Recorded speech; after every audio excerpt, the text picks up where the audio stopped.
If you're interested in either building muscle or building strength to a significant degree, we're gonna have to move beyond that. And the first thing you're gonna wanna add to the facility is a good power rack. Now, I always recommend going with a full cage system because if you're working out at home, you're probably gonna be working out alone. And there are just too many horror stories about people who lose their lives because they've been pinned underneath a bench press or who injure themselves because they fail under a squat.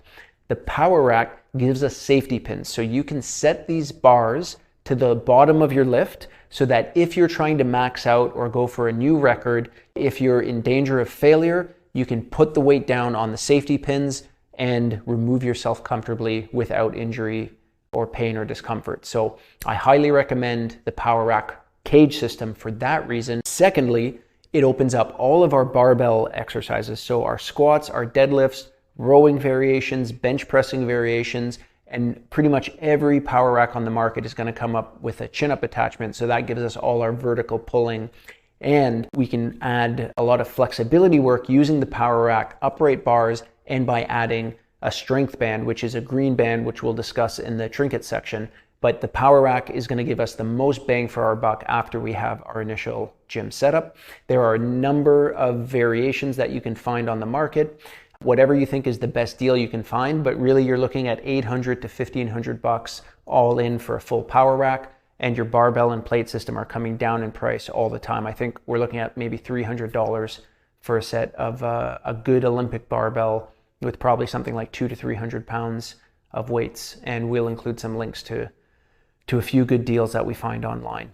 Now, in terms of cardio, you may be thinking you need some cardio equipment in your gym. I'd actually say this is an optional piece because there's so many free outdoor options that can be achieved for cardio.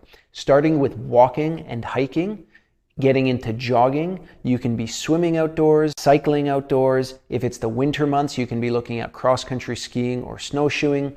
And the benefit of working outdoors means you're getting fresh air, you're getting sunlight, which is going to increase your vitamin D absorption. It's actually going to improve your testosterone levels when you spend time in the sun, and it's going to help set your circadian rhythm by seeing natural sunlight and getting it into your pineal gland. So don't feel like you need to get cardio equipment in your gym, but if it is a bad weather day, or if you want to be looking at doing sprint work, it is handy to have an indoor piece of cardio. And in that case, my first choice would be the Air Assault bike. So this is a bike that allows us to safely do sprint work where we're getting both the upper body arms involved with the natural cycling motion, and it can be used to great effect. After the Air Assault bike, I really like the Concept 2 rower, once again because it's a full body cardio movement. You're getting the upper body pulling muscles involved with your lower body. Now, one caveat is if you have a history of lower back pain, particularly if you have disc herniations, the Concept 2 rower might not be for you, but otherwise it's a great way to get some cardio, and it stores up nice and snugly in a corner by standing it on its side. After that, I would say these are absolutely optional, not required at all, but if you'd like, you can then be looking at things like treadmills, ellipticals, or stair mills if you do prefer to do your cardio indoors, but not something that I'd put on the required list by any means.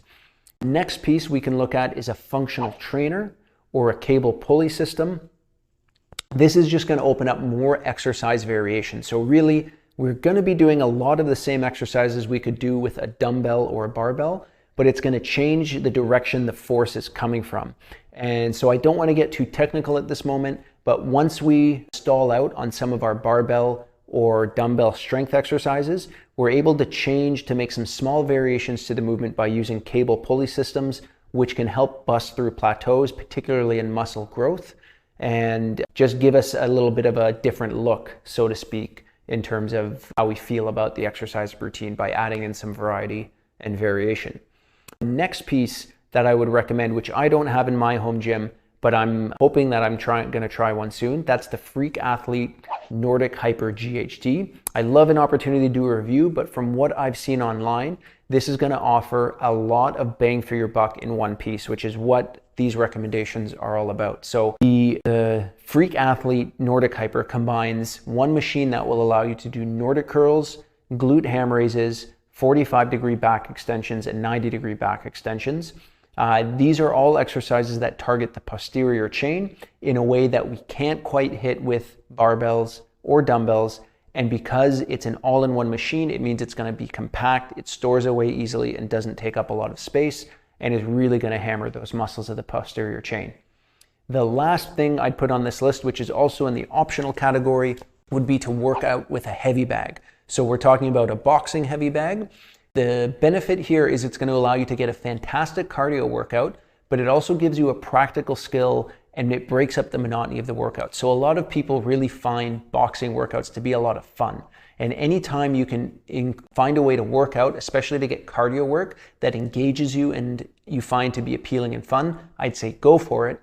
And the big benefit here is you're also learning a practical skill.